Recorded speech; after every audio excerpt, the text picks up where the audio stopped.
você queria fazer uma informação, trazer uma informação também de bastidores do Fluminense, né, André?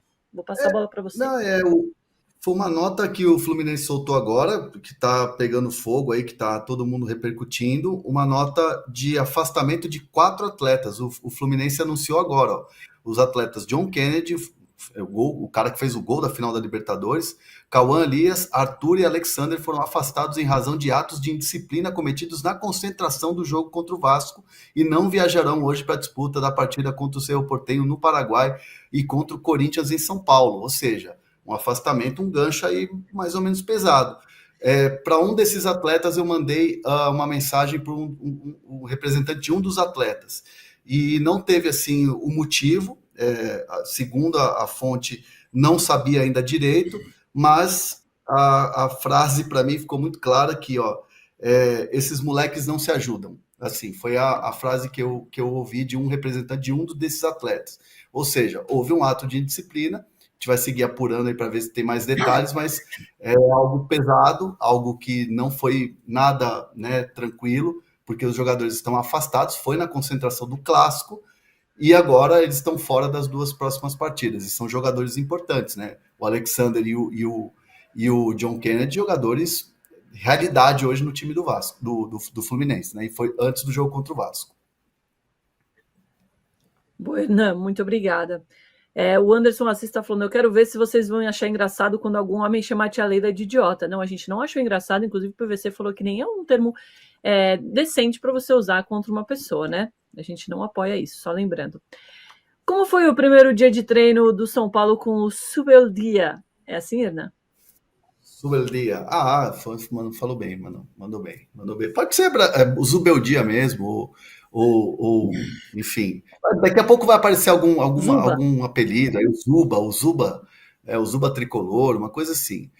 Bom, ele deu a entrevista coletiva ontem, né, que foi logo depois do nosso de primeira aqui, e a fala dele foi muito no sentido de modelo de jogo, foi muito no sentido de como é que ele vai trabalhar, falou do calendário, falou que tem completa noção do calendário brasileiro, da dificuldade que dos jogos que tem, da quantidade de viagens que o próprio PVC vinha falando ontem aqui no de primeira, e fugiu de qualquer tipo de polêmica, principalmente com o Muricy Ramalho. Foi perguntado sobre a fala do Muricy Ramalho, né, de que ele fez pouco caso, aquela coisa toda. Ele falou, não, tá tudo certo com o Muricy, é que naquele momento eu não estava podendo mesmo, eu estava querendo tirar o meu período de descanso, tinha outras propostas, enfim. Foi uma coletiva que, nos bastidores da diretoria, caiu muito bem. Ele foi muito bem avaliado nessa entrevista. Acharam que o Zubeldia foi muito firme e, principalmente, o que mais repercutiu internamente nessa entrevista foi ele deixa bem claro que não faz distinção de medalhão, de jogador que é gigantesco, com o jogador que está buscando vaga ou o jogador que está chegando agora da base. Todos são o São Paulo. É claro que a maneira de conversar com o Rames é diferente, de um Lucas é diferente, mas não faz distinção. Não é porque o cara tem um nome, é que ele vai ter cadeira cativa no time. Todo mundo é o São Paulo. Assim, digamos assim, algo o que o Abel Ferreira fala muito, todos somos um. Ele deixou isso muito claro e isso bateu muito bem na direção. Gostaram muito da maneira que ele levou a coletiva, muito sereno, respondendo todas as perguntas e se posicionando e mandando alguns recados já logo no primeiro dia. Acabou a coletiva, almoço rápido, foi para o campo e começou a trabalhar. Fez um trabalho, inclusive de jogo, teve confronto, 2 times, 8 de cada lado.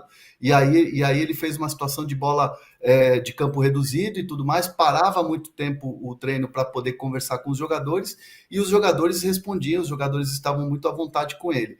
Assim, acabou o treinamento no campo, já foi para o vídeo, já foi para análise de desempenho, já sentou com o grupo dele de trabalho, que é a comissão técnica dele, e continuou trabalhando até tarde da noite. Chegou no CT por volta das 7 da manhã, ou seja, está trabalhando demais, e o São Paulo está vendo que o Zubeldia pode ser aquele momento ou aquela chegada para dar uma apaziguada, claro, se conseguir os resultados nos jogos aí da Libertadores, da Copa do Brasil e do Brasileirão. Mas assim, a análise é muito boa, tem aqueles mais empolgados já, que estão achando que o Zubeldia é o cara, tem aqueles que falam, não, vamos com calma, mas ele está indo muito bem até aqui. Mas de fato é que ele já tem alguns fãs dentro do CT da Barra Funda. Tem gente que já fala, pô, esse cara vai dar muito certo aqui, pô, chama o cara. Então, assim, calma lá, né? Então tem a ala dos empolgados e a ala dos vamos ver aqui como é que vai se desenvolver. Mas, de fato, é muito positiva a chegada do Zubeldia logo no primeiro dia. Eu não vou falar quem, mas temos a ala também de empolgados com a prancheta do Zubeldia. Por favor, Amanda, coloca na tela para a gente essa foto. Não vou falar quem foi. Prancheta do E Zubeldia é isso, hein, PVC? Ó, tem um detalhe que chamou a atenção também, que é o tênis Adidas no uniforme New Balance. Mas chamou a atenção a prancheta, que é uma forma cada vez mais usada de mostrar para os jogadores o que é que ele quer no posicionamento dentro de campo. Claro que durante décadas os técnicos não usavam isso. Você sabe que tem uma história do Tim, que é muito boa, que está no meu livro Escola Brasileira de Futebol, que o Gilson Nunes dizia, quando ele entrava no vestiário com aquele campinho de botões dele, ele mudava o jogo. Então o Tim era uma cara que fazia isso no passado, nem todo mundo fazia, mas ajuda a entender fora de campo o posicionamento que ele quer em campo.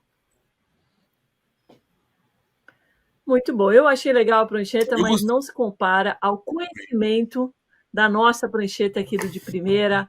Amanda, por favor, roda a vinheta, porque hoje tem Atlético Mineiro recebendo o Peñarol, do técnico Diego Aguirre, 9 horas da noite, horário de Brasília, num ótimo momento, invicto com o Milito, em 4 vitórias, 3 empates, e no sábado venceu muito bem o clássico contra o Cruzeiro, 3-0. E aí, como é que vem esse Atlético para o jogo hoje? Por favor, vinheta.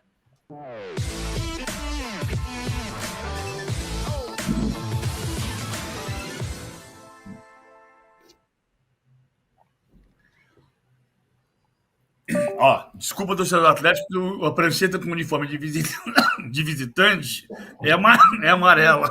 Né? Então, assim, você só parece o Peñarol, mas é o Atlético. O Milito, sai daqui, Luz.